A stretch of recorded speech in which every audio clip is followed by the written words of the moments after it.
What's up, everyone? We are diving back into the multiverse today for another epic, which is when Naruto awakens his hidden intelligence and claims a powerful harem, Tenten, Fu and Samui, Part 2. And if you enjoy this fanfic, then please press the like button and subscribe to my channel for more fanfic like this and comment for next part. And now let's start the fanfic. Naruto cursed his fate as the captor put him over her shoulder and used Shunshin no Jutsu, body fair technique, to appear in the T&I building. He was dragged into a dimly lit room that was commonly used for torture. The blonde was placed on a chair across from two pissed off men. Good job on catching Naruto, he's known to be able to escape from even Anbu. Inoichi congratulated the snake mistress on a job well done. Unlike what he wore to the birthday party, Inoichi wore his Jonin attire. Like he can escape from me after what he did. Mitarashi Anko smirked. Uzumaki, a deep voice that belonged to Morino Ibiki, got the blonde's attention. The chief of the T&I division's black jacket came into view. His blue bandana covered his scarred head from the world. What were you thinking when you decided to replace our tools with non-harmful versions? Ibiki glared at the boy. Naruto had decided to prank the place where criminals were regularly interrogated. It took him an entire week to prepare the tools necessary to accomplish the prank. Am I going to be punished? Naruto asked innocently. It had been quite some time since he was last punished for his pranks. As long as you tell me what I want to know, there won't be any punishments. Ibiki said before leaning forward. If you refuse to answer my questions, I'll make sure I'm the one in charge of your punishment. The scarred man threatened. Naruto immediately nodded, clearly getting the message. How were you able to get into this building and replace our tools undetected? Inoichi asked the question. I used henge to change into you, Inoichi-san. I then went around talking about Ino with all of your coworkers.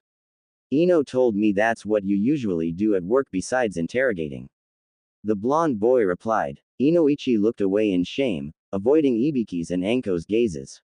Naruto continued his explanation. I left the building after memorizing the layout and where the tools were kept. I bought lots of clay and molded the clay to have the exact same shape and weight as your tools. I painted the fakes with a silver color and glazed it over to give it a metallic shine. I snuck back in hanged as one of your coworkers who had, conveniently, gotten sick with a stomach ache that day. I stole your tools and replaced them with my clay ones before leaving. I got caught by this lady a couple of hours later. The Jinchuriki explained. Also, I should remind you that you weren't allowed to take me in since you have no evidence to use against me. If I didn't confess to my prank, then you guys would be explaining to the Hokage why you unlawfully captured and interrogated a civilian. The boy boldly told them. Why do you believe we didn't find evidence? Inoichi asked since it was true that they didn't find any evidence. Easy. You didn't call Anbu to bring me in. Naruto replied with a smirk. The three interrogators had a huge headache thanks to the little blonde. No wonder no one attempted to capture him if they were even able to find him. Anko, untie him so we can get our tools back. Ibiki ordered as he rubbed his temples to soothe the pain of being outsmarted by a 10-year-old. No need for that. Nawanuke no Jutsu, rope escape technique. Naruto escaped from his bindings and pulled out a scroll. From the scroll, several instruments commonly used by interrogators came out. Gaki, you were able to escape this whole time? Anko asked, bewildered by the kid in front of her. Of course. You aren't the first person who had managed to tie me up. I just wanted to see what it would be like to get interrogated by professionals. Naruto answered while explaining his reason. Inoichi could clearly see that Naruto's thought process was completely different from a normal 10-year-old. Hey, you never did tell me what happened when you used the clay to injure your so-called victims. Anko decided to answer this question. I was scaring the wits out of this guy and he was just about to spill. I grabbed a senbon, intending to stab him in the knee. Instead of drawing blood, the senbon bent from contact. Both the guy and I stared at each other before we started laughing.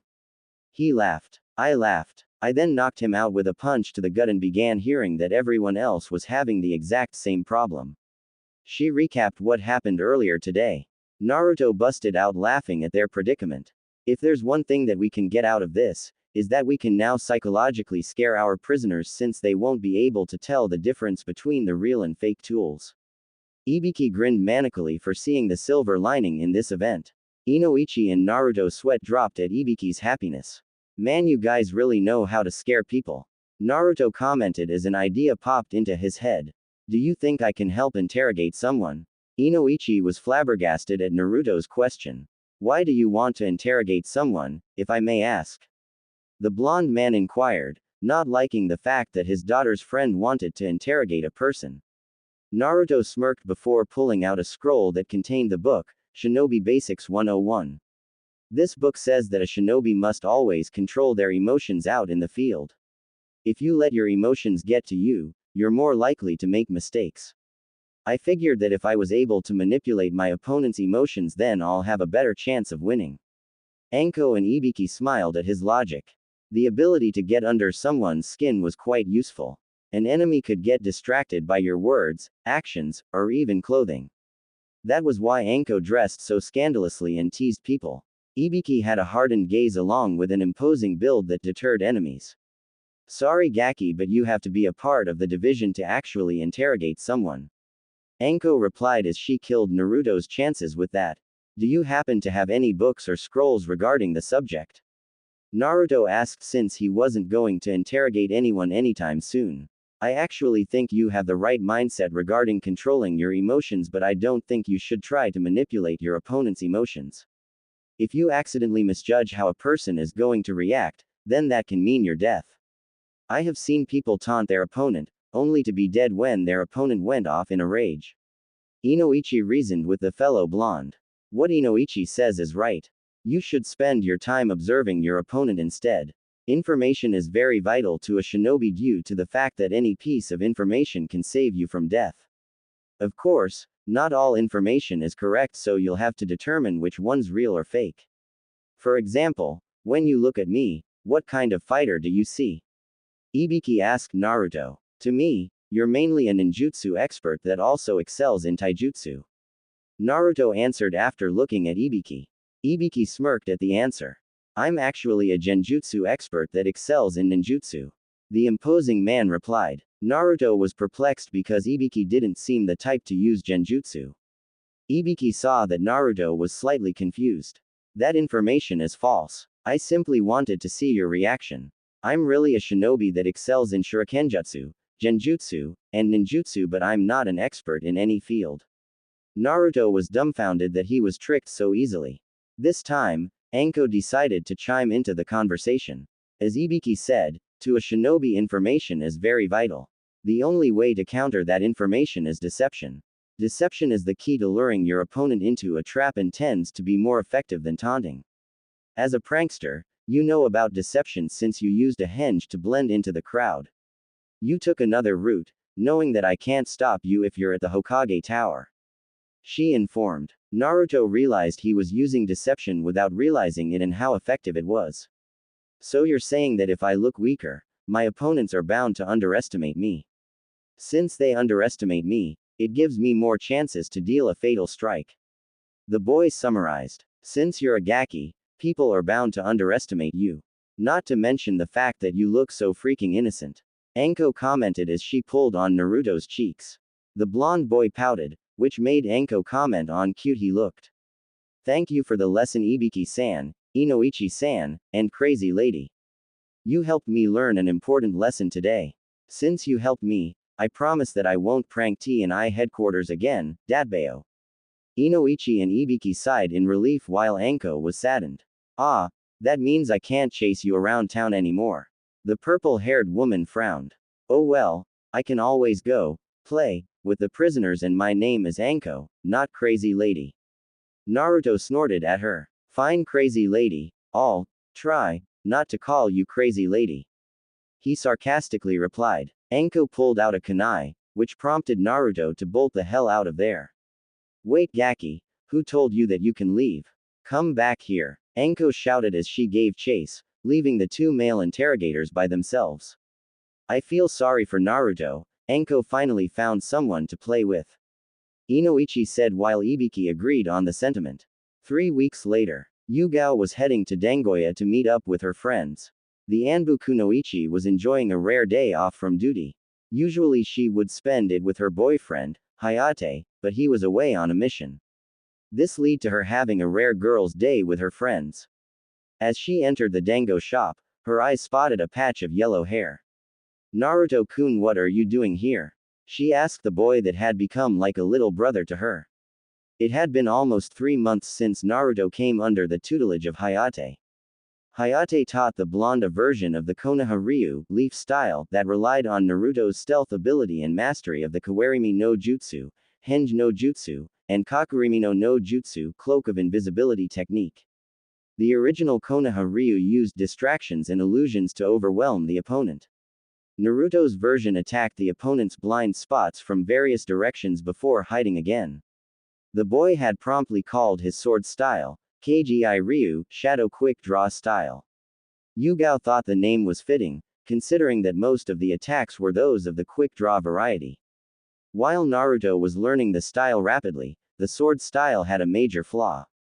As the objective was to hit and run before the opponent could counterattack, fighting in an open area with no places to hide proved to be a weakness. A straight-up fight wasn't ideal for someone of Naruto's skill set. Luckily, Hayate had devised a way to avoid such a situation. Her boyfriend worked on his pupil's speed, acceleration, and ability to quickly draw out the wakizashi. Speed was primarily used to catch up to or flee from the opponent. Acceleration was for when Naruto was ready to attack and needed to close the distance. Drawing out the wakizashi was used when an enemy was able to catch him off guard or to attack swiftly. If he was able to draw his blade fast enough, the blonde would be able to defend or attack. Yugao would sometimes come by and help with the blonde's training. The Anbu woman told him about her and Hayate's past. She had gotten together with the sickly man due to the fact that she needed to know how to use a sword in order to enlist in Anbu.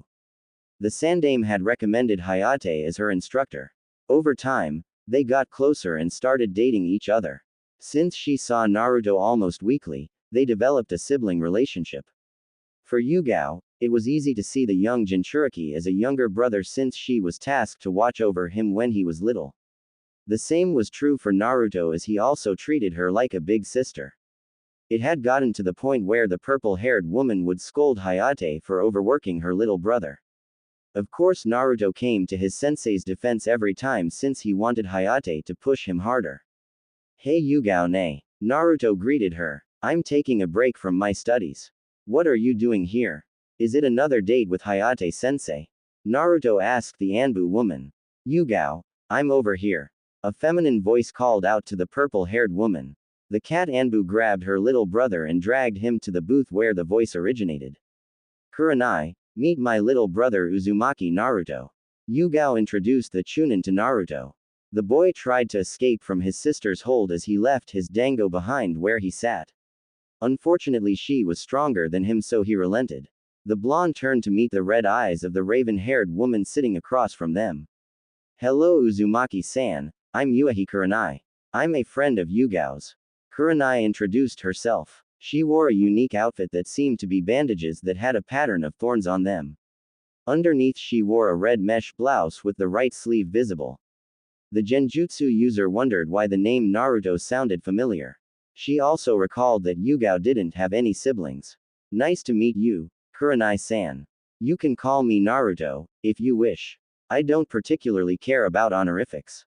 The Jinchuriki replied. Now if you'll excuse me, I'll like to go back to eating my food. Which I was doing before someone dragged me away. He looked at Yugao, who seemed amused at his words. As he was about to get up, a certain someone walked into the establishment. Hey Kur-chan. Anko shouted as she spotted Kurenai. Shit. Why in the heck is she here? Naruto cursed as he began panicking. The snake user walked over to the table. Who are you talk? Anko stopped in the middle of her sentence as soon as she saw her favorite Gaki. I've found you, Gaki. The interrogator woman loudly announced, disturbing the patrons. You can never escape from the great Anko-sama. As Anko was prepared to leap at him, Naruto knew he had to resort to his newest jutsu. Yugao ne. This crazy snake lady has been stalking me all over town. Every time I run away, she would throw kunais at me. If one of them managed to nick me, she'll appear behind me in my blood. Naruto whimpered out the words as he hugged Yugao. In addition to the kunais, Anko would chase him with snakes as well. This promoted her nickname to change from Crazy Lady to Crazy Snake Lady. I didn't. The Tokubetsu Jonin was about to deny the claims when Naruto cut in. The boy activated his newest jutsu, Koinu no Mi no Jutsu, puppy dog eyes technique. Turning his gaze up to meet the Anbu woman's eyes, he spoke in a scared voice. I'm scared Yugao-ne, can you protect me? Naruto sniveled, tugging at the woman's heartstrings. Yugao melted instantly from her little brother's actions. She placed him behind her and patted his blonde hair as reassurance. An instant later, Yugao's katana was firmly pressed against Anko's neck. Anko, you have until the count of 5 to explain why you ally assaulted my cute little brother. The Anbu woman said as she leaked a small killing intent. Everyone gawked at the Kenjutsu user's words. Even Naruto couldn't believe that Yugao thought he was ally assaulted by Anko. Somehow in his protective older sister's mind, she had twisted his words. 1. Yugao started the countdown. Listen Yugao. First off, I didn't ally assault Gaki here. Second, the reason I was chasing him was because he pranked our department. I was the one tasked to bring him in. Anko explained rapidly. Yugao's blade slackened at her words, much to the relief of the snake user. The blonde boy wasn't going to have that, so he pressed his advantage once more. But Yugao-ne, I already went and apologized for the prank. When I was leaving, she started to chase after me for no reason. Ever since, she's been following me around. Naruto whined to Yugao, but he was snickering inwardly. Anko couldn't believe it. The Gaki's freaking acting, but no one else knows that. You win this round, but I'm definitely going to get you back this. The Tokubetsu Jonin thought. Before Yugao can press the fellow purple-haired female for answers, the earth underneath them shook furiously. What in the world was that? Anko audibly voiced everyone's thoughts. An Anbu came out of nowhere and approached Naruto. Uzumaki-san, the Hokage requests your immediate assistance. It's of the utmost importance. The operative told the boy. Worried about his grandfather figure, Naruto dashed out of the restaurant and towards the Hokage tower. So you're on Naruto duty today, Lynx. Yugao spoke to the brown-haired Anbu with the lynx mask. I'm wondering why you're still here when Naruto has already left. Her eyes narrowed at Lynx, causing him to flinch. The lynx operative used Shunshin to flee from her wrath. As the Anbu left, everyone went back to their activities. The purple-haired Anbu walked back to the booth where her friends were sitting. Why do you have Anbu watching over your little brother? Kurenai asked as she wondered if Yugao ordered her subordinates to keep watch over Naruto. The Genjutsu mistress wouldn't put it past the Anbu captain considering how protective she was with him in the debacle with Anko earlier. It was originally a volunteer duty because of his status. Yugao whispered to the raven-haired woman. Kurenai was confused at Yugao's words when it said in her. Naruto was the name of the boy that contained the Kyuubi. I didn't even recognize him since he wasn't wearing that orange monstrosity. The Chunin confessed. Yugao stuck her tongue out in disgust as she remembered the horrible thing. He lost that thing over a year ago. Where have you been? The Anbu woman inquired. Anko snickered at Yugao's disbelief. The snake lady had just returned after retrieving a plate of dango. Don't blame Kur-chan. She has to keep up her persona of the Ice Queen of Konoha, so she typically ignores everything. Anko explained, her snickering turned into laughter. Kurenai groaned at the title. I hate that name. I don't understand why people call me that. I'm a nice person and I don't ignore everything. The Ice Queen denied. Anko held up 3 fingers at Kurenai. 1. You've rejected every guy that has asked for a date. 2. You glare at anyone who does anything remotely perverted. 3. You never smile when you're out in the town. The Tokubetsu Jonin put down a finger with every reason. Kurenai fumed at her reasoning. It's not my fault that all men are perverts that just want to into my pants. I hate perverts, she retorted. Many men around the elemental nation sneezed at the comment. Anyway, we're getting off track. The Chunin turned to Yugao. You said that it was a volunteer duty. Does that mean it isn't anymore? Kurenai wanted to know why a kid had someone watching his every move even if he was special. Yugao let out a sigh as she explained. When he was younger, he was constantly pranking people around the village, but someone was always able to catch him. That all changed when he threw away his orange jumpsuit and started wearing shinobi clothing. Ever since then, He has been virtually undetectable and began pulling pranks without ever getting caught. To make matters worse, whenever he pulled a prank, there wouldn't be any evidence left behind. Without evidence, he couldn't be accused of any wrongdoing. The people in Anbu, me included, didn't believe that he was untraceable. We believed that the Chunin and Jonin were getting lax or that everything was just a baseless rumor. That was until he pranked the Anbu headquarters. She said as the other two women gasped. Kurenai couldn't believe Yugao's story. The Anbu headquarters is supposed to have the tightest defense in all of Konoha. It's impossible to get in and out without someone knowing. Not to mention the fact that other than Anbu, no one knows where it's located. Kurenai stated. Despite several years of service as a Konoha kunoichi, she hadn't the slightest of an idea where Anbu HQ was located. It was impossible, but Naruto managed to find it. For his prank, he poured itch powder in our Anbu and training clothes. For good measure, he added itch powder to the detergent in case we tried to wash the itch powder out. Our masks were hidden in various different areas, and when we found a mask, it was usually booby-trapped. Some Anbu had bright-colored paint sprayed all over them with glitter sprinkled in, while others had syrup dumped on them and were covered with feathers. When we told Hokage-sama, he simply chuckled at our misfortune. In the end, we were punished for allowing a single civilian to get in and out of headquarters without being detected. Every Anbu was given gate duty for 24 hours without pay. Azumo and Katetsu were quite happy to be relieved of their duties for a while. After that fiasco, the volunteer duty became a mandatory duty for all members. Despite someone constantly keeping an eye on him, he always seemed to be able to slip away. Yugao finished as she remembered the wretched gate duty. Kurenai was unsure of what to say. And this kid, that was able to hide from highly trained Anbu, is somehow still an academy student. The Genjutsu mistress questioned. He's currently in the bottom 4 of his graduating class. Yugao told them nonchalantly. This shocked Kurenai and Anko, who almost choked on a piece of dango. How's that possible? I expected him to be near the top of the class. Anko commented after drinking some sake to soothe the pain of almost choking to death. Yugao smirked at the girl's reactions. He was actually in the middle of his class before he suddenly plummeted. When I asked him the reason, he told me, before you can fool your enemies, you must be able to fool your allies. Anko grinned brightly. The great Mitarashi Anko, taught him that deception was vital to a ninja, and he obviously took it to heart. She boasted while puffing out her chest proudly, ignoring the fact both Ibiki and Inoichi also advised the boy. Disregarding Anko, Yugao continued to explain why Naruto hadn't graduated yet to Kurenai. Naruto has Anbu-level stealth, trapping, and possibly espionage skills. His high level of intelligence and creativity makes him a tricky opponent. His stamina and chakra levels are that of a mid-chunin, but I expect him to have jonin levels when he graduates. Naruto has a great mastery over the Kawarimi no Jutsu, Henge no Jutsu, Kakurimi no Jutsu, and Nawanuke no Jutsu. He's able to use the last 3 without hand seals.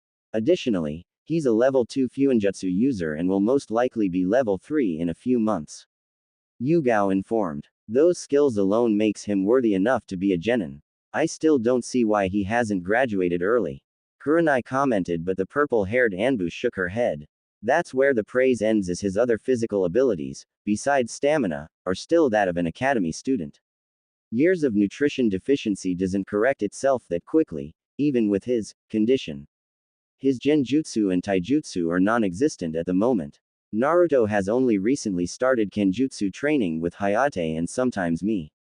He also isn't able to perform the Bunshin no Jutsu, which is one of the requirements needed to pass the genin exams. Yugao wrapped up her in-depth analysis of her little brother.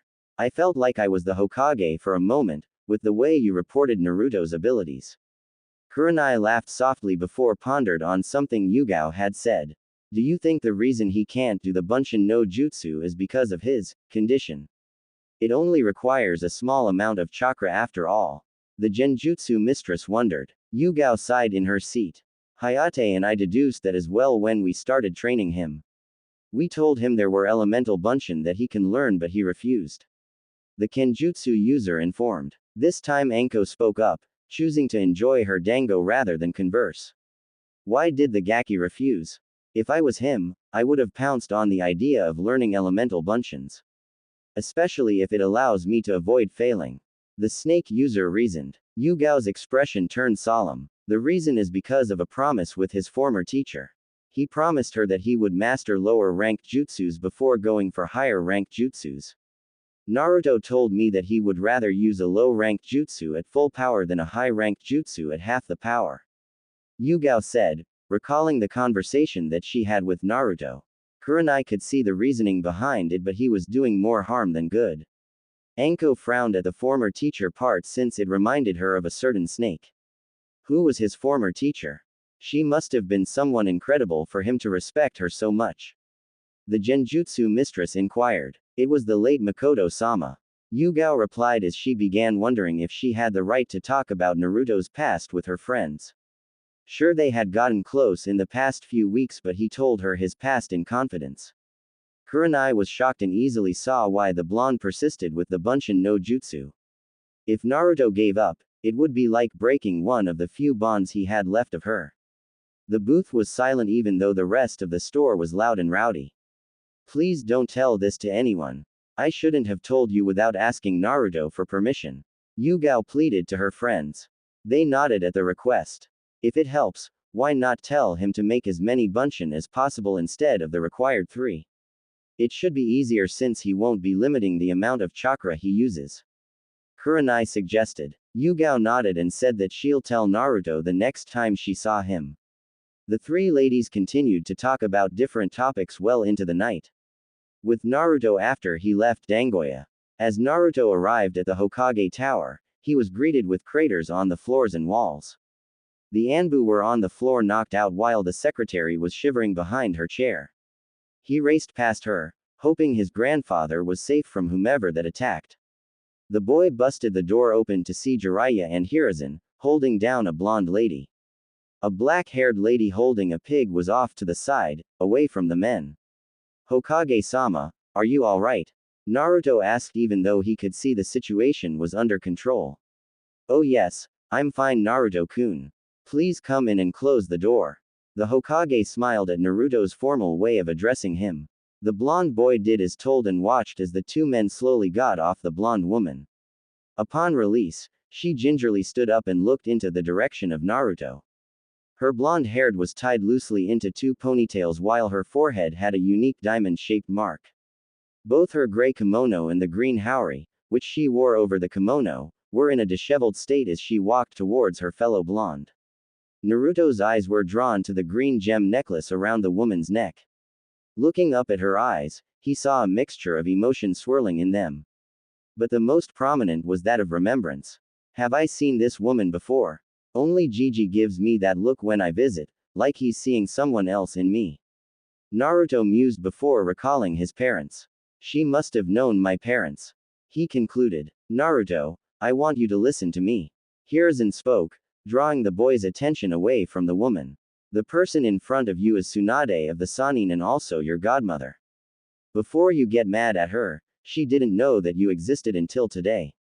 Jiraiya and I hid the truth from her because she wasn't in the right mindset to care for you. Hiruzen explained while nursing the bruises he got from his female student. You didn't know I existed? Naruto asked calmly. Tsunade shook her head no. You were presumed dead along with your parents. I figured that you died since my sensei would have told me if you were alive. At least I thought he would have told me. She scoffed out the last sentence. His godmother sat down on the floor in front of him. Anyways, I should introduce myself. My name is Senju Tsunade, one of the 3 legendary Sannin and the last of the Senju clan. I'm known as the best medic in the world, she said, hoping to give a good impression. Harem is also known as the legendary as she's the worst gambler in the world. Jiraiya butted in. Nobody asked you. Tsunade rebuked her teammate. Clearing her throat, she turned back to her grandson. Now tell me a little about yourself. Naruto sat down on the floor as well. I'm Uzumaki Naruto, the village pariah and one of the few Uzumaki in the world. My dreams are to one day become Hokage and to keep all of my promises. In my spare time, I like to pull pranks, train, and read books.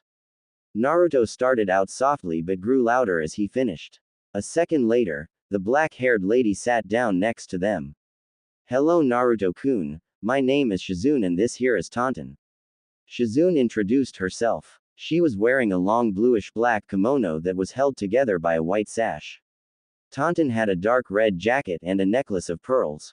Boohee! Tenten called happily as she stepped to Naruto. The blonde boy pet the pink pig, earning another boohee. I hope I didn't interrupt. I wanted to introduce myself since I'm Tsunade-sama's apprentice. The black-haired medic Nin apologized. It's okay Shizune-san. I was wondering who you were. Naruto admitted. Please don't call me San, it makes me feel older than I actually am. Shizune sighed as she told the blonde. What shall I call you then? Naruto asked, which made Shizune put a finger to her chin in thought. How about Shizune Nichan? I've always wanted a little brother. Shizune remarked. Naruto's smile increased. Hi Shizune Nichan, what should I call you godmother? He said while addressing Tsunade. How about calling me Tsunade-chan? She suggested, which made Naruto look at her weird. He remembered reading that she was Jiraiya's teammate. Aren't you as old as Jiraiya? He inquired, adding a tick mark to Tsunade's forehead. How come you look so pretty? Naruto asked, unknowingly saving himself from pain. Tsunade smiled warmly at the younger blonde's question. What you see is an advanced form of Henge no Jutsu along with a small genjutsu. Tsunade explained. Naruto wanted to learn the technique as well but remembered that he had no experience with genjutsu. Plus he still needed to find a way to perform the Bunshin no Jutsu. Can't I just call you Tsunade Bachin since it's easier for me? He questioned. The question earned him a light punch to his head from Tsunade. She nodded, nonetheless, to appease her godson. The three continued to chat, ignoring the two men in the room. Looks like we're being ignored sensei. Jiraiya voiced to his sensei. Hiruzen smiled at the scene in his office. It's fine, I like seeing them like this. The Sandaime replied. Jiraiya wished that he was a part of the group but he knew that Naruto didn't forgive him yet. Did you hear his introduction as one of the last Uzumaki? Hiruzen whispered to his student. Do you think he knows about his heritage? Nah, he probably read about his clan in some history book. Jiraiya presumed, which the Hokage nodded. Sorry to interrupt Naruto-kun but can you take Shizune on a tour around the village? It's been quite some time since she's been in the village. I also need to talk to Tsunade about something. Hiruzen asked the young Jinchuriki. Naruto noticed that it must have been important so he got up to leave with the black-haired medic. He was stopped when Tsunade hugged him. He looks like a mini Minato but he seems to have the personalities of both his parents. Tsunade thought as a few tears developed. She quickly wiped them away. He hugged Tsunade back before waving his goodbyes, leaving with Shizune and Tenten. As soon as they left, Hiruzen ordered an Anbu to take his comrades to the hospital. I really don't want to talk to you right now sensei. I'm tired and need some rest. Tsunade complained to the Sandaime. Tsunade, I need you to stay because it's of utmost importance. I wouldn't have called you back like this if it wasn't. I also intend to keep my promise regarding the medical program and your debts. However, that talk is for another day. Hiruzen replied, summoning another Anbu. Summon Dog and Lynx to my office immediately and I want the entryway to be cleaned up. He ordered. The Anbu nodded before leaving to perform his duties. A few seconds later, Dog and Lynx appeared in the room. You called Hokage-sama? The Anbu with gravity-defying silver hair asked. Hiruzen nodded to Dog and then to Jiraiya. The Toad Sage surveyed the room before activating his privacy seals. The reason I called all of you is because my spies en route has informed me that Danzo is meeting with Orochimaru early tomorrow in his underground base. The Sandaime informed. Shock could be seen on Jiraiya's and Tsunade's faces. Dog and Lynx were also surprised at the news but their masks covered their expressions. Sensei, do you know why they're meeting up? Jiraiya asked before curiosity getting the better of him. More importantly, how were you able to get a spy en route? Danzo has everybody under his control because of the cursed seal on their tongues. If anyone with the seal tried to reveal Root's secrets or Danzo's involvement, they would die. The Toad Sage inquired. Jiraiya had tried to find a way to negate the seal but the men died before he had the time to study the seal. Hiruzen chuckled at his student's confusion. You're correct that a person with the seal cannot say anything, but what if someone was capable of transferring his mind into a body without the seal? The Hokage asked. Sudden realization struck the people in the room. Of course, a Yamanaka would be able to divulge the information to you while also being able to spy on Danzo. The seal master said in disbelief. Jiraiya couldn't believe he didn't realize such a simple bypass. Regardless, the reason that they're meeting up is unknown at the moment. The reason I called each of you here is because we're going to kill Danzo and Orochimaru for treason. I'll handle Danzo while Jiraiya will take on Orochimaru. Lynx, you will lead us to the base and direct us to Danzo. You'll then pair up with Dog to take down any root members. I would have liked for you to spare them since they're simply following orders, but I know that they would come at you with the intent to kill. Retaliate in kind and make sure to flee if you're being overwhelmed. My spies will help when they see the opportunity. Tsunade, you'll stay here and get the hospital ready for us. During that time, you'll also be serving acting Hokage. Should something happen to me, you'll be my successor. Hiruzen explained his plan to the group. Tsunade wasn't happy with the plan.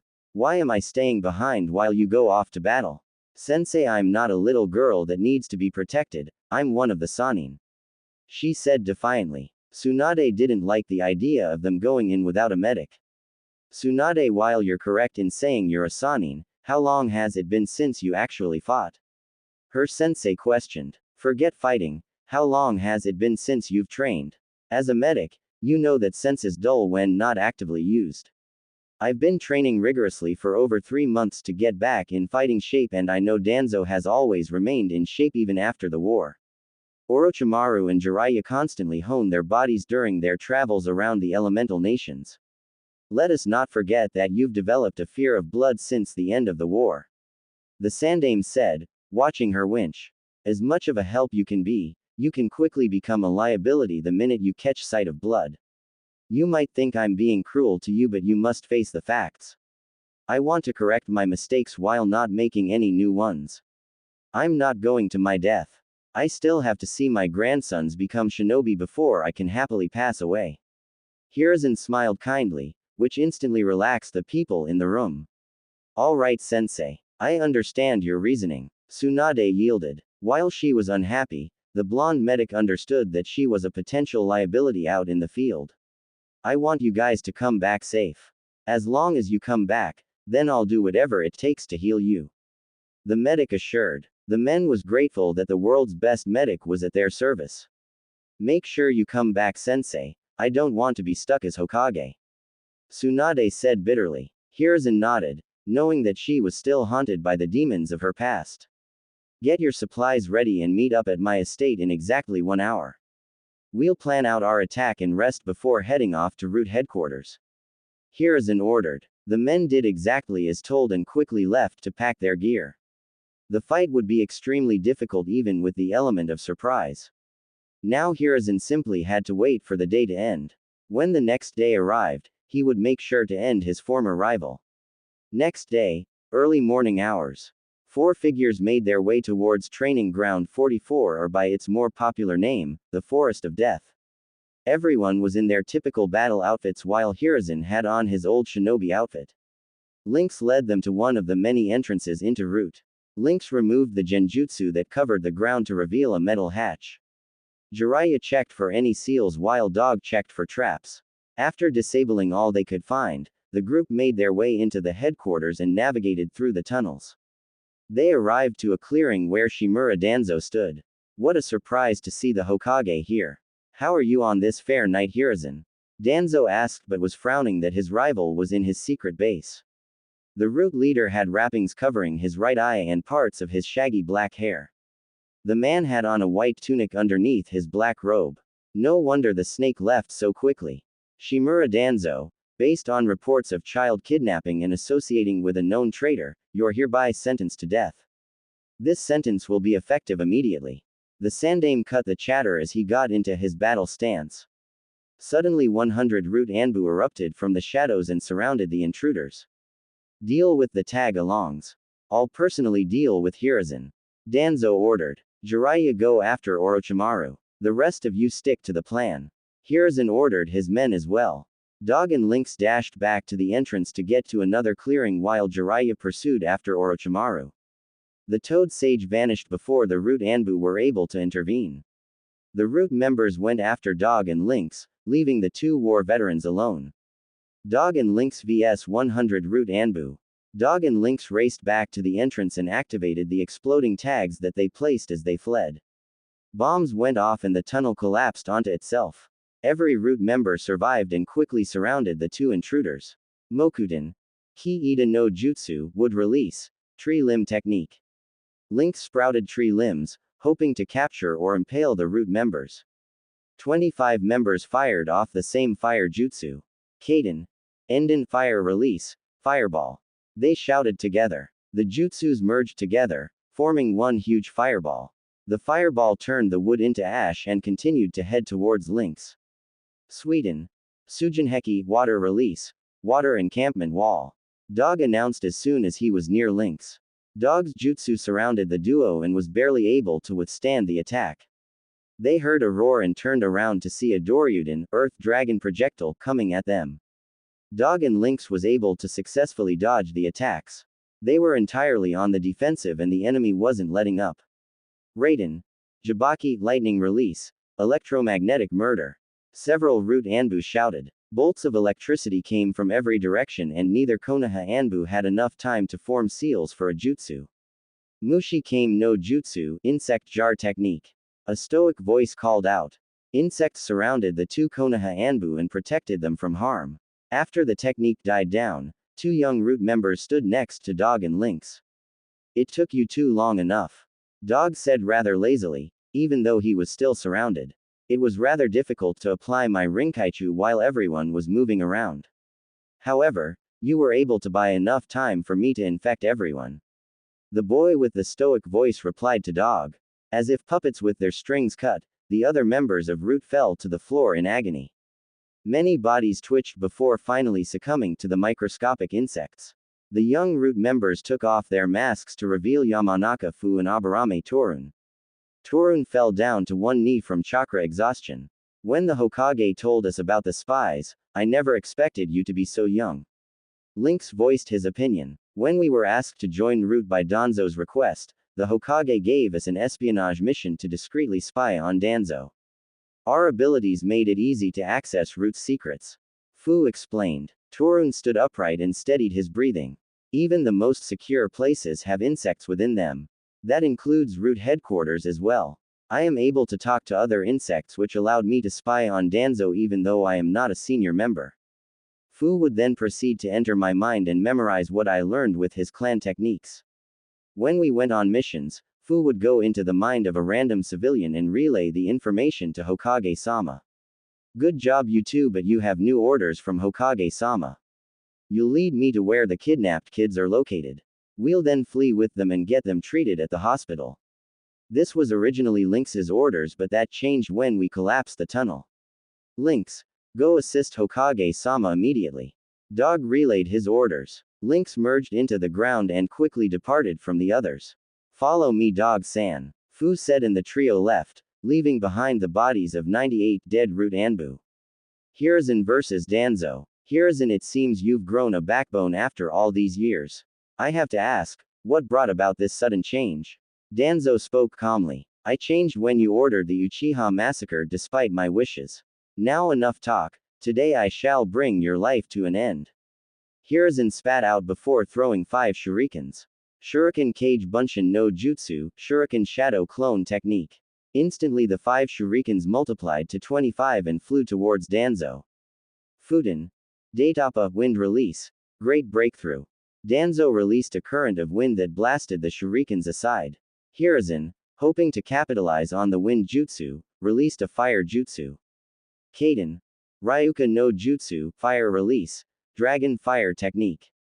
The stream of fire grew in size due to the wind jutsu. Danzo was barely able to escape to his left, but the jutsu was able to burn the bandages on the right side of his face. There, in Danzo's right eye socket, was a Sharingan.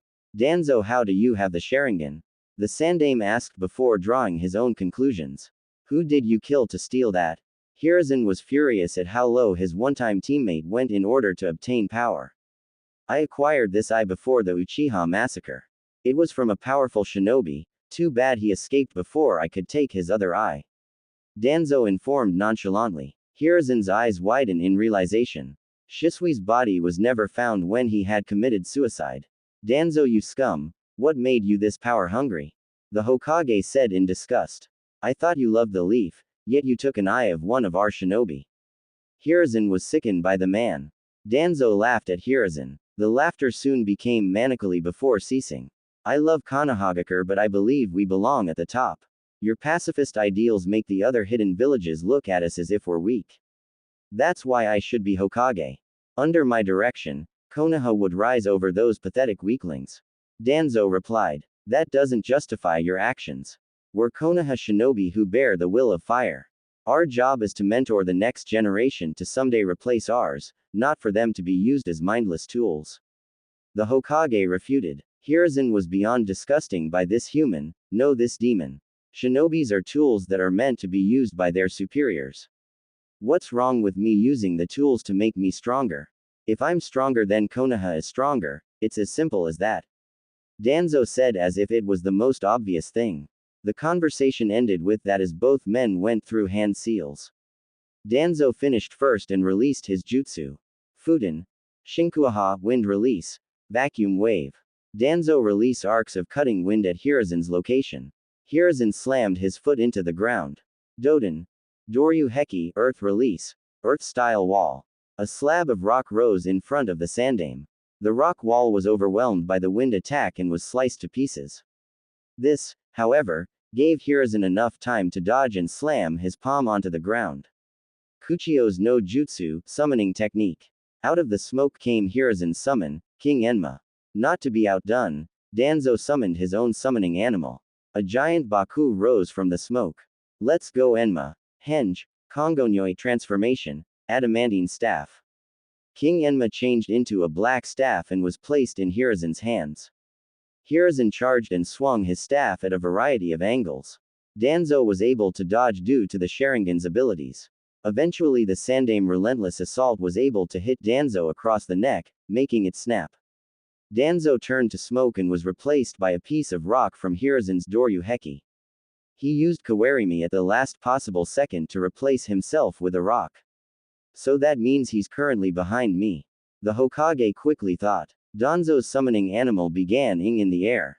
Hiruzen was placed between Danzo and his summon. Fuden. Shinku Renpa, wind release. Vacuum successive waves. Blades of wind were aimed at Hiruzen. Shit. The Hokage cursed at his predicament but was able to escape thanks to King Enma's quick thinking. The staff grew arms and threw Hiruzen's body into the air. Hiruzen then initiated his own attack. Kage Bunshin no Jutsu. Two solid clones appeared midair beside the caster. The first clone began his attack and was followed by the second. Sweden. Hahenryu water release. Tearing torrent. Raiden. Gion lightning release. False darkness. The first clone released a huge torrent of water from his mouth while the second fired a lightning spear from his hand at the torrent. Danzo stopped his attack and tried to dodge when tree limbs restrained him. Mokuten. Mokusatsu Shibari no Jutsu, wood release, smothering binding technique. A voice came from underneath the ground. Unable to escape, Danzo met the attack head-on. The attack tore Danzo's body into shreds. The two Bunshins and Danzo's Baku puffed out of existence. Just as Hiruzen landed, a kunai pierced through his heart. There stood an exhausted Danzo, with his Sharingan eye turned white. Just as Danzo smiled at his victory over his rival, he was struck through the chest. A staff had gone through him and the Hiruzen in front of him turned to wood, revealing a Moku Bunshin wood clone. Kino. 1. Danzo thought as he remembered the former root operative. Hiruzen pulled out the staff and Danzo fell to the ground. His life flared in his eyes as his body was too weak to move. There was no monologue or rant on being Hokage. His dream on making Konohagakure stand above the other villages was gone. His quest was ultimately ended by the same man who took the Hokage seat from him. His eyes closed and the life of Shinobi no Yami, the darkness of the Shinobi, was over. However unknown to everyone, Danzo gave Orochimaru an order using Koto Amatsukami, the Uchiha's strongest genjutsu. The order was to surgically implant Uchiha's eyes along with the Shodai's DNA into Danzo's right arm. But just as the deal was done, Orochimaru fled with the eyes while promising the surgery another time. It was thanks to Hiruzen's intervention that the surgery didn't take place. In the Sandaime Hokage's pursuit to end his rival, he had unknowingly gave his former student more power. Hiruzen sat in his chair and replayed what had happened in the past month.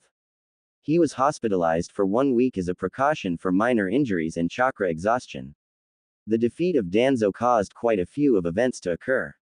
Danzo's body was burned after it was announced that he was a traitor. Most didn't believe that such an esteemed elder could be a traitor, but when evidence of him collaborating with Orochimaru came to light, there was no protest to the burning. Jiraiya was unable to track Orochimaru's slippery trail, which seemed to disappear into thin air. Unable to find him in the darkness, the Toad Sage went back and reported to Hiruzen. The Hokage ordered a widespread search for possible tunnels or caves that could lead out of the village. The shinobi were able to find several deserted labs, but none of them led outside the village. Jiraiya then left the village, hoping that his spy network would aid him in finding where the snake hid. Danzo's route was secretly kept in operation, but this time under the guidance of Lynx, aka Tenzo, who was named route commander. All route shinobi that were loyal to Danzo were executed for treason. The others surrendered and were admitted into T&I. Documents regarding Route's activities were collected for Hiruzen to review. It was amazing that Danzo had put his plans and dealings on paper. Some of the stuff the man had done was frightening. It clearly showed how much he strayed from the right path. He was involved with Hanzo the Salamander to quell a Megacure's rebellion, in hopes that Hanzo would help him invade Konohagakure so Danzo could be Hokage. He gathered, against their will, young children to be put in his program. He would even kill the parents if the child had potential to be used as a weapon.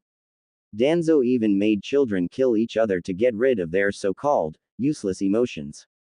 He attempted to kill Shisui to steal his Sharingan, but he was only able to steal an eye before Shisui escaped.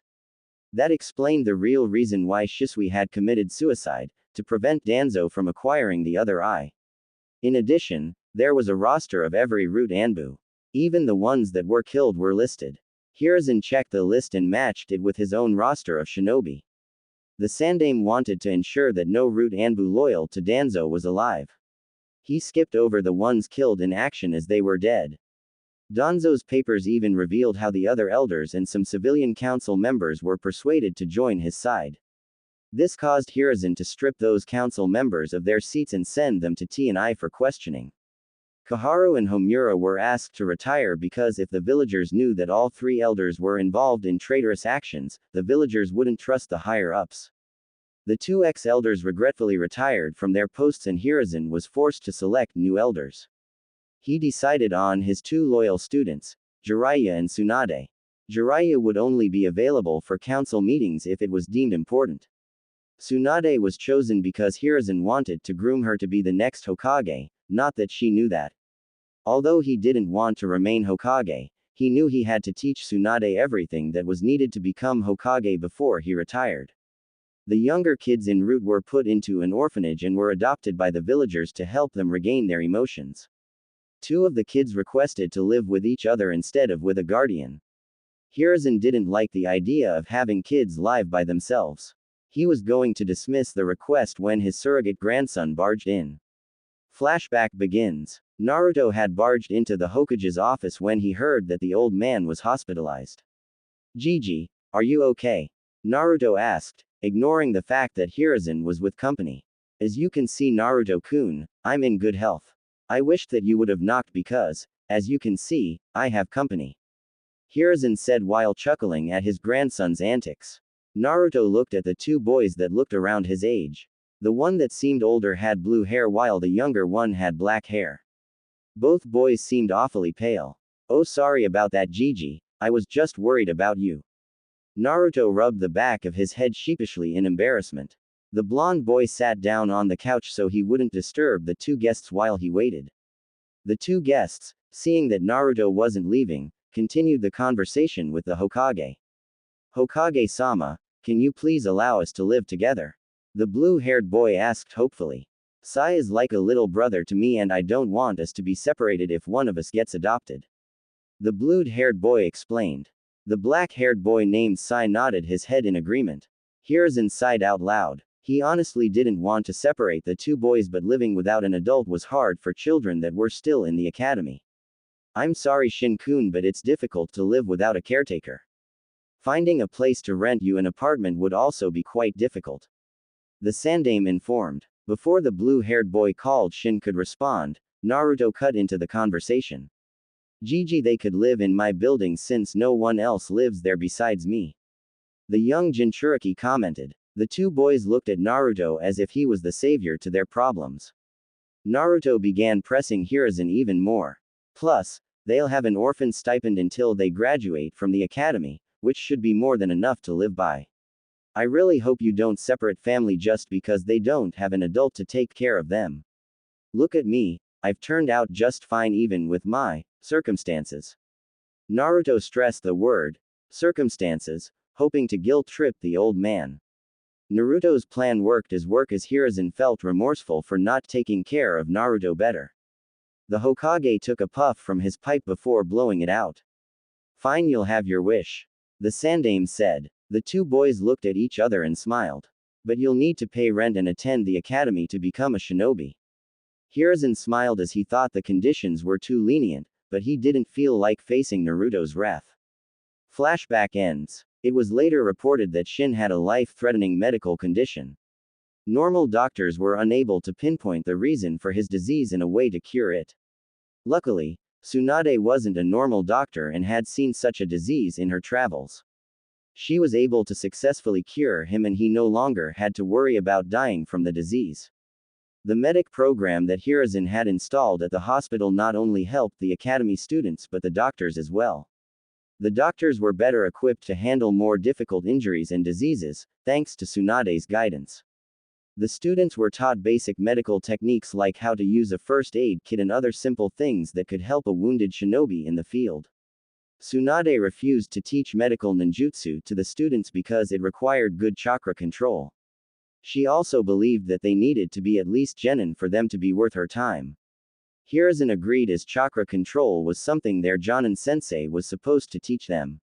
Hiruzen spun his chair around to face the picture of Minato. I hope I'm doing you proud, Minato. I'm slowly but surely fixing my mistakes. Hopefully I can take care of my greatest mistake before I pass on. The evening sun shined on Hiruzen's rock face on the Hokage monument. Hiruzen smiled as if Minato had asked the heavens to give Hiruzen an answer. 2 years later, Naruto sat on the swing as he watched students walk out of the academy to their parents with their Hitai-8. Of course, Naruto didn't receive his Hitai-8 like the others. After all, he was taking the Genin exams next year. The blonde was actually waiting for Shin and Tenten to come out. Sai, wearing all black shinobi clothing, was sitting next to him on his own swing. He had gotten close to his neighbors and they were like a family. Shin was the oldest, Naruto in the middle, and Sai the youngest. When they had first met, Shin was like Naruto in some ways. Both were hyperactive and loud, but Shin was more absent-minded than Naruto was. Shin would sometimes stumble into things because he would be thinking about other stuff. Sai was the reserved one of the trio. He preferred to draw or read books. He and Naruto shared a common interest when it came to books. Sai was very impressionable, due to the fact that he would take anything a book would say as advice. He had once read a book on nicknames, which stated that giving people nicknames was a sign of friendship. That next day, Sai gave everyone in class a nickname based on their appearances and personality. Naruto had to stop Sai's frankness because he kept saying mean things unintentionally. The blonde had to give his younger brother a book on manners to stop him. Sai apologized, but the damage was already done. Now everyone saw Sasuke's hair as a duck's butt. Strangely enough, Sasuke's fan club seemed to increase after the incident. Sakura now took out her wrath out on Sai, instead of Naruto, after Sai had called her howler monkey. Only Sai would dodge her attempts and the pinkett would hit whatever was near Sai instead. She was scolded by Iruka after she broke too many chairs. Naruto's affections for the pink-haired girl had decreased due to the fact that he was constantly training. Most of his time was used to hone his skills or to pull pranks.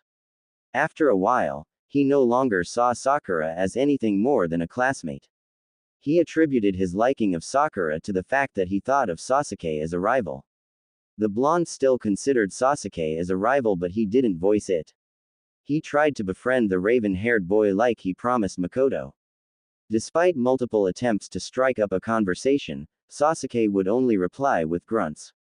The Jinchuriki really wanted to be friends with the Uchiha since they both understood what it was like to lose a family. Makoto and Itachi were as much of a family for Naruto as they were for Sasuke.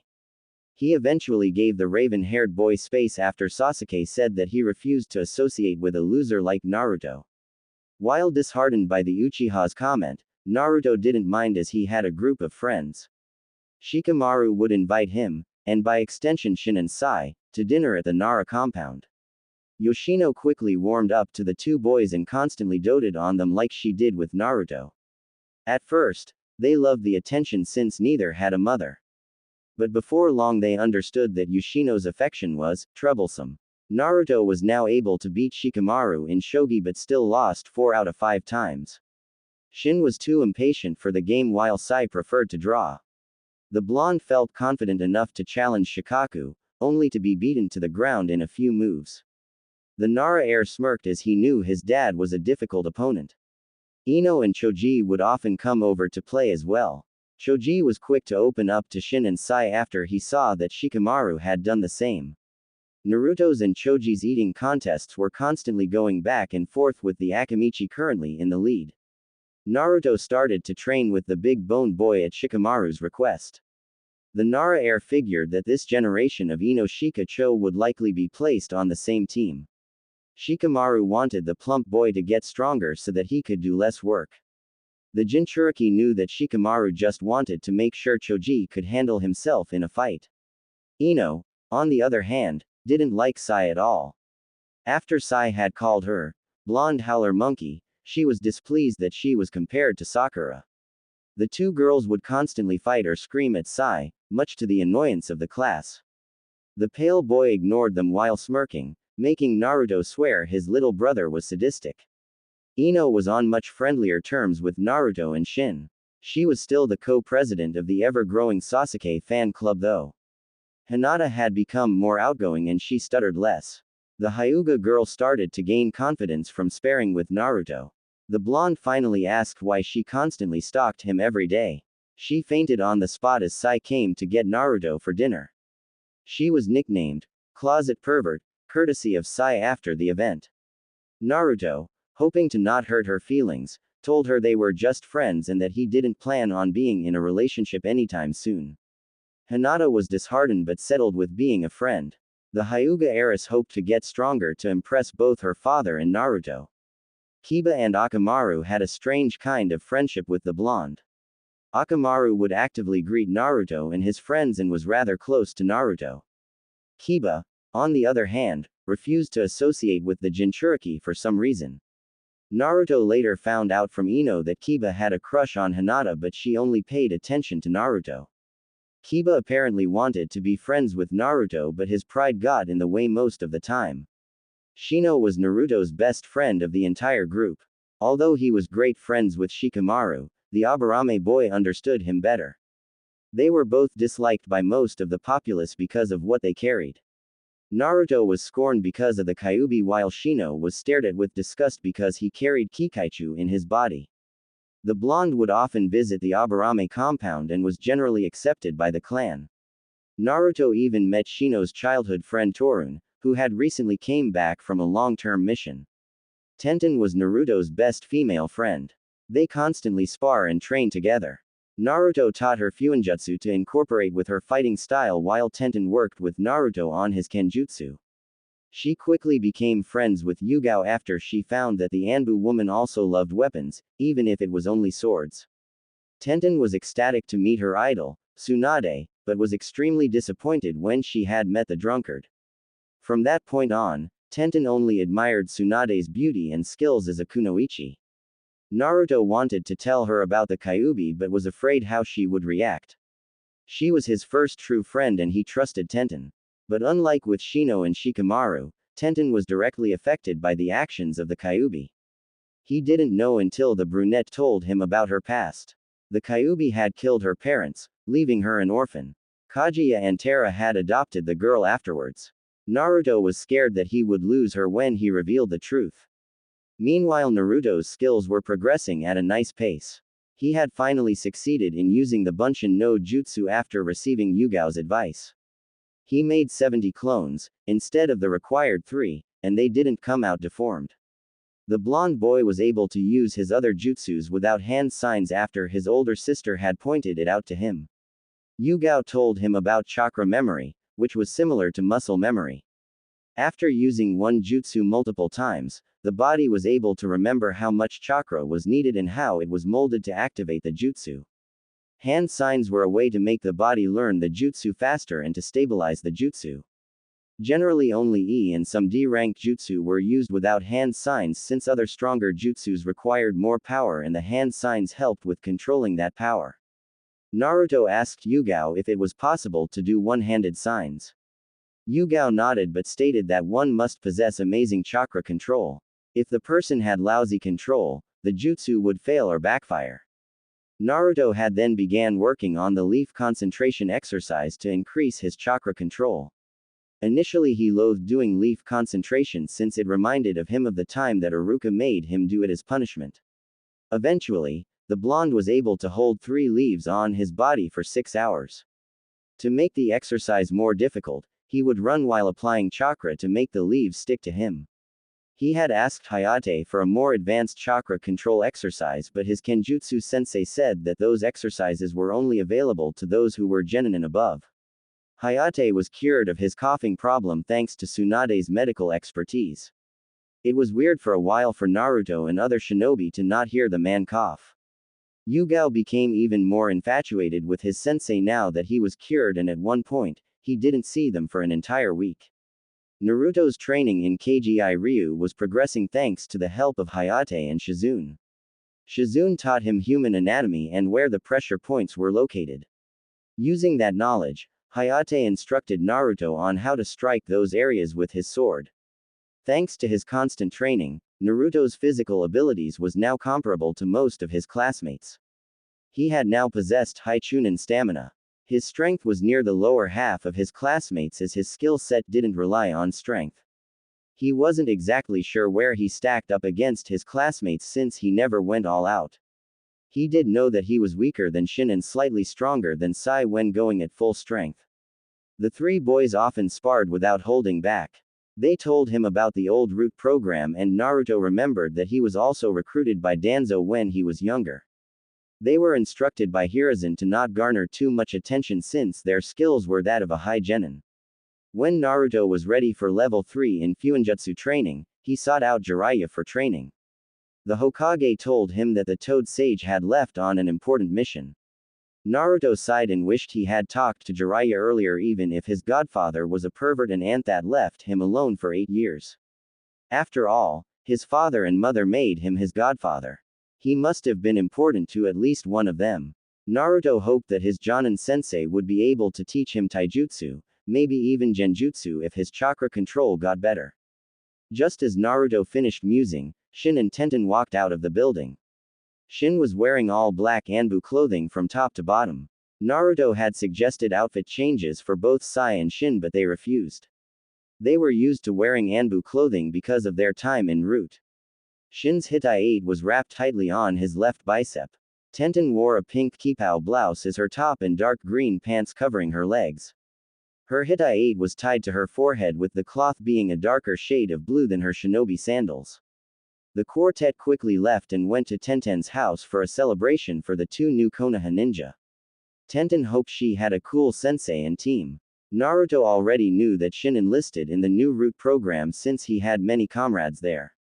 The requirement for joining the root program was unknown since it technically didn't exist. Shin was allowed to enroll because he was a part of the old program. The new root ninjas were trained in espionage and were usually on missions outside the village.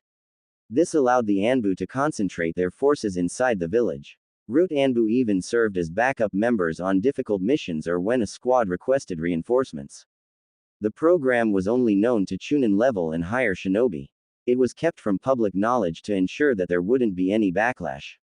Sai had wanted to join at the same time as Shin, but the oldest brother urged him to spend more time with his friends. Sai nodded, promising to join after he graduated. Naruto preferred not to join because he wanted to be Hokage. Since Root mainly worked in the shadows, his mission records wouldn't be publicly known. There was no way the villagers would accept him as Hokage if they didn't know of his accomplishments. Plus he doubted that would enjoy staying away from the village, where most of his friends were. The families of the new graduates celebrated as their kids had joined the ranks of Konohagakure shinobi. In another year, Naruto would also be a genin.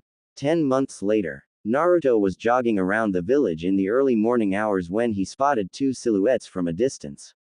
As he got closer, he saw two males walking on their hands. It was hard to miss them due to the fact their outfit was green spandex.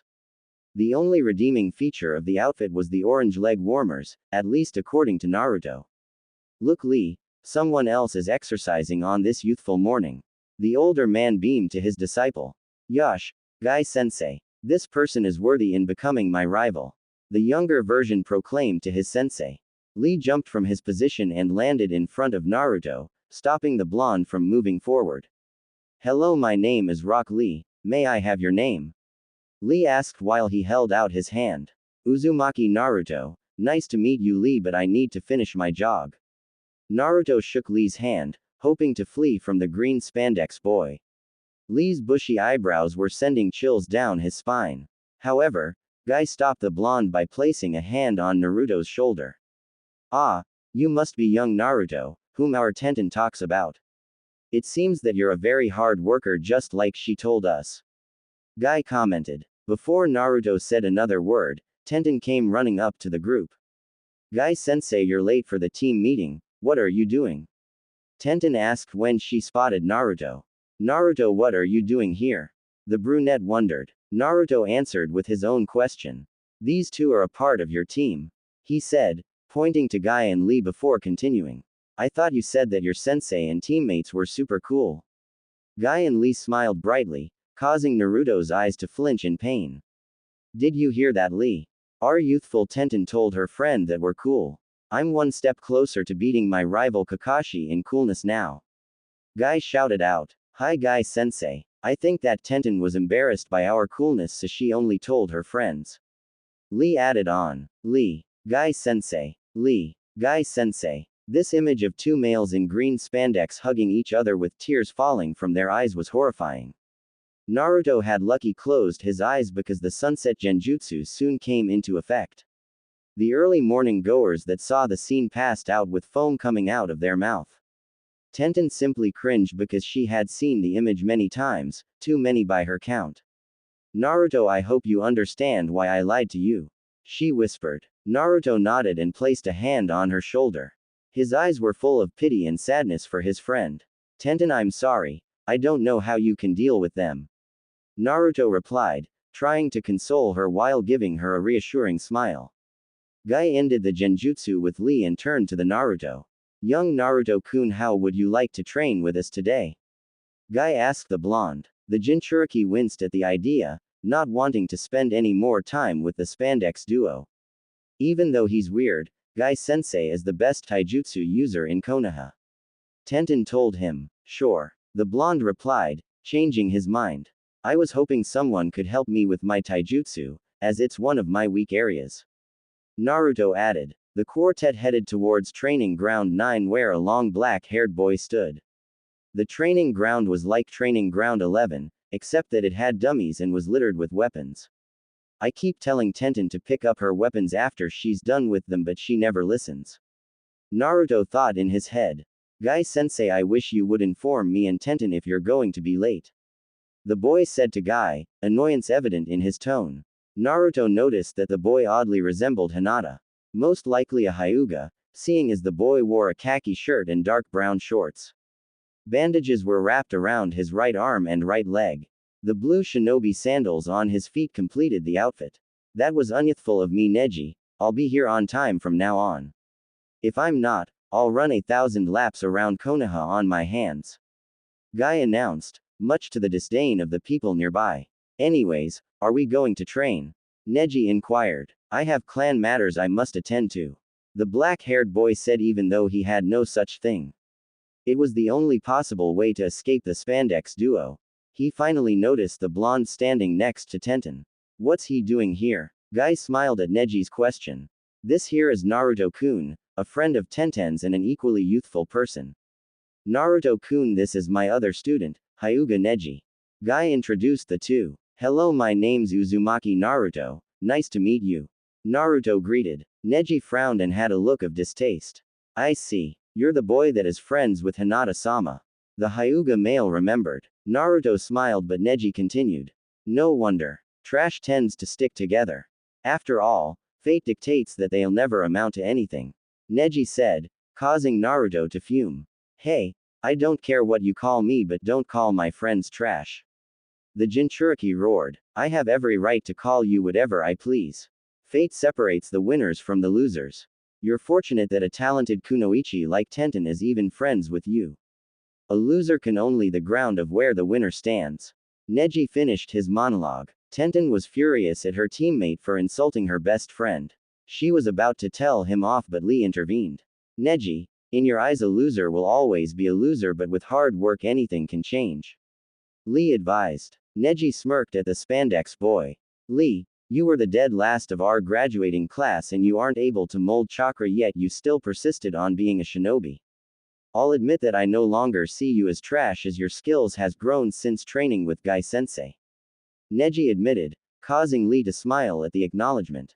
Neji would once again down his spirits. You're now the ground under my feet instead of the trash that rolls around. Naruto was mad. No, he was infuriated. Guy Sensei, can I spar with your student? The blonde requested as he desperately tried to control himself. Naruto's mind was raging to thrash the disgusting human being in front of him. Tenten put a hand on his shoulder. You might be good for an academy student Naruto, but Neji was the rookie of the year. He's arguably the best of our generation. She warned. Naruto shrugged the hand off his shoulder and looked at Tenten, dead in the eye. Tenten, titles like Rookie of the Year don't matter out in the battlefield. I may be weak but I'm not as weak as you think. The blonde refuted. Naruto turned away from her and stood opposite of Neji. Tenten was stunned by Naruto's words. She always sparred with him so she knew how strong he was. Why didn't he understand that she was trying to protect him? Guy approached the two boys and stood in the middle. Naruto-kun, I thank you for being civilized and requesting a spar against my student instead of outright attacking him. Guy bowed in gratitude before standing back up. This is a spar so there'll be no killing blows. The spar ends when I say so or when your opponent surrenders. Guy explained the rules of the spar. This is your last chance to surrender before I pummel you into the ground. Fate dictates that I'll emerge victorious. Neji smirked before getting into his Juken stance. The Jinchuriki chose not to comment and simply looked at Neji impassively. The outgoing Naruto was replaced as his serious side kicked in. Naruto was analyzing the male Hyuga like a book, trying to find a weakness to exploit. After deciding on a plan of attack, he unsealed his wakizashi from its scroll. Lee waited with anticipation for the spar to start even though he was still feeling down from Neji's comments. Tenten sighed in defeat and just hoped the two wouldn't hurt each other too much. Guy raised his hand up and after a tense moment dropped it saying, Hajime. Naruto versus Neji. Neji and Naruto both stood there, waiting for the other to attack. Neji was obviously not taking this seriously as he didn't even activate his Byakugan. Naruto decided to take the initiative and try to capitalize on the fact that he was being underestimated. Bushin no Jutsu. In an instant, hundreds of Narutos filled the training area. Such a useless technique when faced with Byakugan. Neji activated his Dujutsu and scanned the area. However, he was unable to find the real Naruto among the crowd. HMPH, he ran away as soon as he had the chance. The Hyuga concluded. Naruto suddenly appeared in front of Neji, with his back to the Hyuga. The only person that saw what had happened was Guy. After making the numerous bunshin, Naruto used Kawarimi no Jutsu to replace himself with one of the abundant shuriken on the ground. The shuriken the blonde chose to replace himself with was more than 50 feet away. Guy concluded that Naruto had experience with fighting the Byakugan to know some of its limits. Naruto then applied chakra to his feet and sprinted to attack Neji. To knock Guy out of his thoughts, Naruto slid his wakizashi back into its sheath. Kgi Ryu. Makajuki, Shadow Quick Draw Style, Crescent Moon. The Jinchuriki whispered out. When the blade was fully in the sheath, blood sprayed out from all over Neji's back. A crescent strike was etched into his back and red liquid was dripping out of the wound. You shouldn't have underestimated me. If we were allowed killing blows, you would be dead right now. Naruto said with no outward emotion. Tenten had never seen her friend like this before. Every time they had sparred, there was always a smile on his face. Is this how strong he really is? Tenten thought while observing the spar. Neji panted before gathering his breath. So even a loser can injure me, I'll make sure you'll never hit me again. The Hyuga arrogantly commented even though his back was dripping blood. Naruto put his hand up to activate a seal.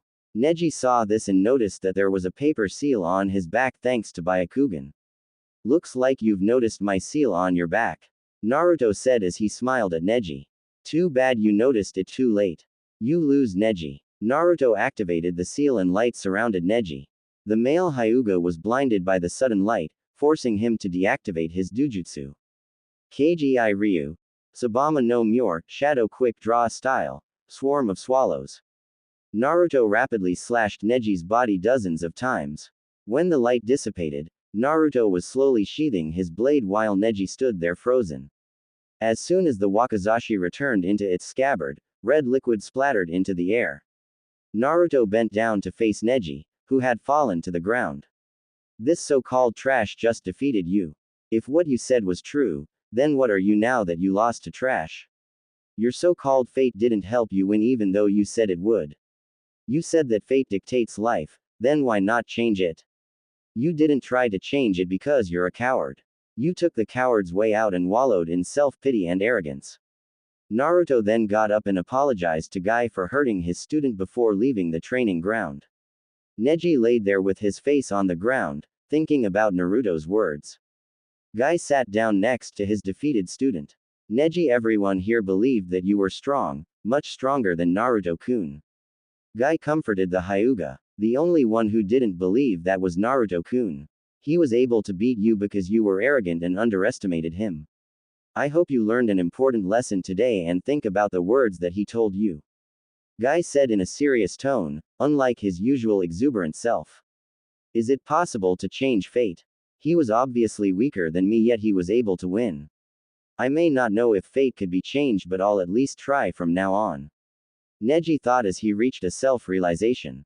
Hi Guy-sensei. Neji said with a rare smile on his face. Yosh. I'll also make Naruto-kun my eternal rival. Lee shouted at the top of his lungs.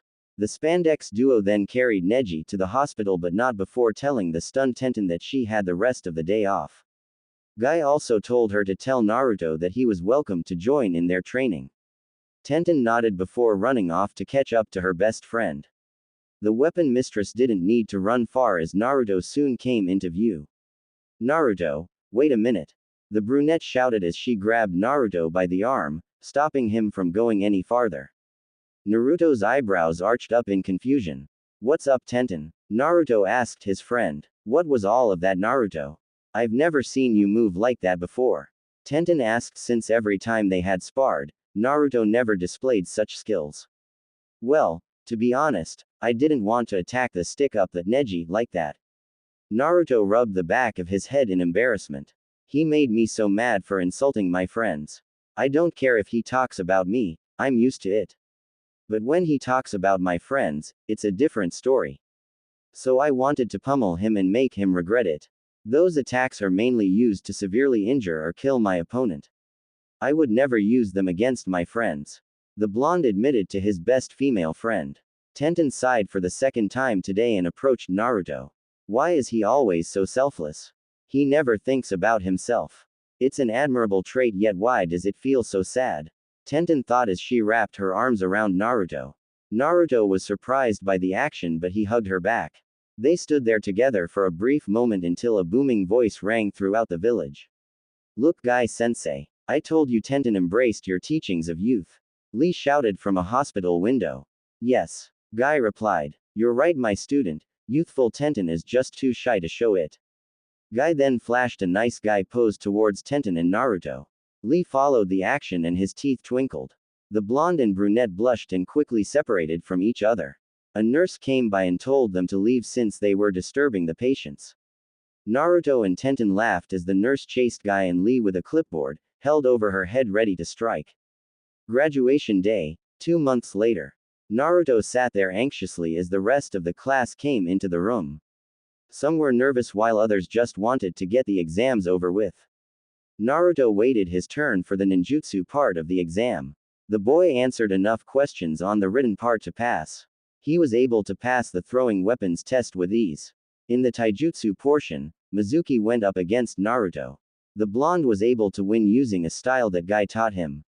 Guy taught Naruto as promised, and after seeing Naruto's horrible taijutsu, was motivated even further. The blonde's taijutsu was called Sufudo Sabama, Swift Swallow. It was an original style inspired by Naruto's Sabama no Mure attack. It was an evasive style that used Naruto's instincts and limber body to dodge attacks. The blonde would dodge or parry before attacking different areas of the body. The style fitted the Jinchuriki to a T since he knew many of the pressure points of the human body. It was thanks to Neji, however, that the style had been formed. After being discharged from the hospital, the Hyuga wasn't as pessimistic nor did he belittle others like before. While he was still serious, Neji smiled more. When Guy asked Neji for advice, Naruto was sure that the Hyuga male would refuse since the Juken was a clan technique. Instead, Neji instructed the blonde on how the Juken worked, and in return, Naruto would spar with Neji. The Hyuga teen wanted to see how the Juken stacked against a style similar to it. Naruto constantly had his Tenketsu points closed since Neji never went easy. Eventually Naruto was able to parry Neji's attacks but still couldn't land a hit. The new style would take time to perfect since it was new. Neji acknowledged that Naruto might one day be an equal to him and Lee in taijutsu. When the blonde used the Sufudo Sabama against Mizuki, it was the first time that he had ever landed a hit. This resulted in him sending Mizuki to the floor in pain. Mizuki was escorted to the hospital as everyone looked on in shock. Sasuke was seething with jealousy and demanded Naruto to teach him that style. Naruto refused since it was his own and he wanted to perfect it before teaching anybody. Sasuke didn't say anything as Naruto didn't outright refuse or accept to teach him. The Uchiha simply grunted and went back to brooding. The ninjutsu portion was the last part and it went in alphabetical order. Naruto was among the last in the room before his name was called. Alright Naruto, I need you to do the 3 basic academy justice. Iruka said. The two were the only ones in the room since Naruto had sent Mizuki to the hospital. Naruto used Kawarimi with a chair in the room and used Henge to turn into Iruka. He finished off the test with 50 bunchins. Iruka was beyond happy and congratulated Naruto before grabbing a Hitai 8. Naruto, if you would let me, can I put your Hitai 8 on you? Iruka asked his now ex-student. Sure sensei, by all means. Naruto replied with a grin. Iruka bent down and replaced Naruto's goggles with the Hitai 8. When he finished, small tears formed from his eyes. He hugged the boy tightly before releasing. I always believed that you could do it, I'm so proud of you. Iruka smiled as he wiped away the tears. Naruto, this time, embraced his teacher. Thank you for not hating me like everybody else, Iruka-sensei. I learned a lot from you, even though your lectures were boring. The blonde joked. The two shared a quick laugh and promised to meet at Ichiraku's another time. Naruto met up with his friends and they went to the Akamichis to celebrate their graduation. It was a festive day and around nighttime, Naruto left the compound to talk to the Sandaime. He entered the room to find a limping Mizuki with a large scroll in his hands. Look at my luck. Just before I leave the village, I get to kill the demon brat. Mizuki grinned evilly while placing the forbidden scroll down.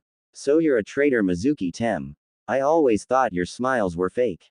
Let me ask you a question before you die, who are you working for and why? Naruto asked but went into his taijutsu stance. Mizuki laughed hysterically at the boy. Who are you to ask me those questions? The traitor mocked. Since you're going to die anyway, I'll indulge in your last wish. I work for the great Orochimaru-sama and he promised me power to match even the cages. Mizuki confessed to Naruto. There's no way you could do this alone. You're too stupid for that, who's helping you? The blonde inquired, trying to goad Mizuki into revealing more information. I'm not stupid, you ing demon. The ex-teacher yelled. Wait, why are you so calm when I'm about to kill you? Mizuki's eyes narrowed in suspicion. Damn, I was hoping to get more information out of you. He's all yours, Anbu-san. The Jinchuriki called out. At Naruto's words, an Anbu appeared from the shadows and captured Mizuki with ninja wire. Mizuki didn't have time to react as the Hokage came into the room. Anbu, take the traitor to the T&I building and give me a report on all the findings. Hiruzen told the Anbu, who immediately left. The Sandaime sat down in his chair and faced his surrogate grandson. Looks like you graduated, Naruto-kun. Congratulations on becoming a genin. The Hokage congratulated his newest genin. His face then warped into one of seriousness. Good job on getting Mizuki to reveal information, but how did you know there was an Anbu nearby? He asked Naruto. Naruto gave a wide grin. I just figured that there would be one nearby since an Anbu usually follows me around. Luckily I guessed right and Mizuki was apprehended without me lifting a finger. The blonde explained. Oh, I won't be committing any more pranks so you can tell them to stop tailing me. The new genin added. Hiruzen's sweat dropped at the boy. Naruto had knew about the Anbu tailing him and the reason why they did. Ignoring that last sentence, you shouldn't have provoked an enemy shinobi. He warned. I'm pretty sure I could take on Mizuki, but I'll be more cautious next time. Naruto nodded and thanked his grandfather for the advice. Anyways, Naruto, you'll receive partial pay for a B-rank mission for your assistance in apprehending Mizuki. This won't go on your record as you're not officially a genin until you see your Jonin sensei. Hiruzen mixed some truth with the lies to prevent Naruto from knowing about the official genin test. Okay, Gigi. I just stopped by to tell you I graduated, but I see that you're going to be busy, so I'll leave. Naruto said while saying his goodbyes to the Hokage. When Naruto left the room, an Anbu shunshin into the room. What's the status of Mizuki, dragon? Hiruzen asked the Anbu commander. Mizuki has revealed everything after he was interrogated by Ibiki. Inoichi mind walked into Mizuki to confirm that he's telling the truth. He has ties with a spy of Orochimaru, a genin named Yakushi Kabuto. Kabuto's currently working at the hospital. We've also found a hideout that leads out of Konoha thanks to Mizuki. Dragon finished his report. The Hokage recognized the name Kabuto and scanned Danzo's route roster. I want a team to capture Kabuto but proceed with caution. From Danzo's records, Kabuto was a former root Anbu, so he has at least Chunin skills. Take another team to investigate that hideout. The Hokage ordered. He had miscalculated, trusting in Danzo's papers. Hiruzen frowned that he allowed a mole to remain in Konoha. Dragon nodded and left to gather the teams. Hiruzen lit his pipe with a small fire jutsu. How did Kabuto infiltrate Konoha without anyone knowing? He even hid in broad daylight, yet no one suspected a thing. Is it possible that there's another traitor within our midst? The old man mused as he was left alone with a stack of paperwork. A week later at an unknown location. I've returned, Orochimaru-sama. Mizuki was captured by Konohagakure. I was unable to assassinate him before he revealed your secrets. I wish for you to forgive me for this failure. Kabuto reported while bowing. His ash-gray hair was styled in a ponytail while the shinobi wore a high-collared purple shirt with matching pants. A flask was thrown across the room and impacted the wall next to Kabuto. I knew I should have killed that idiot when I had the chance. It'll be more difficult to infiltrate Konoha now that Sarutobi is on the lookout for us. Orochimaru raged and accidentally killed the specimen on the table. The Sanin's extremely pale skin glowed in the dark cave. The man's golden iris were able to strike fear in most beings. With purple markings around his eyes and fang-like teeth, it was appropriate to call him the Snake Sanin. Shit. I killed this fool. Orochimaru cursed, throwing the corpse to the side. This is unfortunate, but we'll need to push back our plans to invade Konoha. The invasion will happen sometime after the Chunin exams. Go and inform the Cage that the proposal is null and void because of complications. Also, Kimimaro, I've a mission for you. Orochimaru barked out orders before turning to an equally pale-skinned male. 2 scarlet dots were marked on the male's forehead, proving him to be a member of the Kagaya clan. His white hair swooshed as he bent down to his knee. Is there anything I can do for you, Orochimaru-sama? Kimimaro asked his savior. I've heard of an interesting rumor out of Kusagakure. Apparently there's someone with abilities to heal people if bitten. I want you to find that person and bring them back here alive. They might be an interesting subject to test or a tool to heal my troops. Either way, take the rest of the Sound 5 with you and don't fail me, Kimimaro. The snake Sanin ordered Kimimaro. Of course, Orochimaru-sama, your wish is my command. Kimimaro said before walking off. Sarutobi-sensei, your beloved Konoha will fall to me and on that day I will kill you. Kukuku. Orochimaru laughed as he looked at the jars that contained the Sharingan eyes that he was going to implant in Danzo's arm. At the same time in Konoha, the academy graduates waited patiently for Iruka to come and announce who would be their teammates. Unknown to them, the Hokage and several Jonins were watching them interact through his crystal ball. After a few short minutes, the Jonins backed up and waited for the Sandaime to speak. You can now make your requests, if you have any. Hiruzen told the soon-to-be senseis. 3 people raised their hands. Those Jonins were Sarutobi Asuma, Hitaki Kakashi, and Yuichi Kurenai.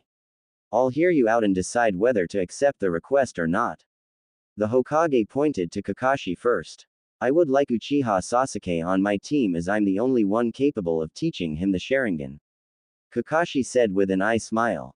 The former Anbu captain was once again late to the meeting, forcing everyone to wait for him. I would like to request Hyuga Hinata on my team for personal reasons, Hokage-sama. Kurenai, the newest Jonin, requested. I want this generation's Ino Shika Cho. Asuma smirked as he ran a hand through his spiky black hair. The Sandaime's son had just returned from his service as a member of the 12 Guardian Shinobi. His attire consisted of a standard blue Jonin outfit. The main difference was that he had on a white sash with the kanji, fire, written in red, tied to his waist. He had a goatee similar to his father. Thanks for listening. In the next part. In the meantime, please leave a review, I would love to hear your feedback. Especially if it helps me improve the overall story.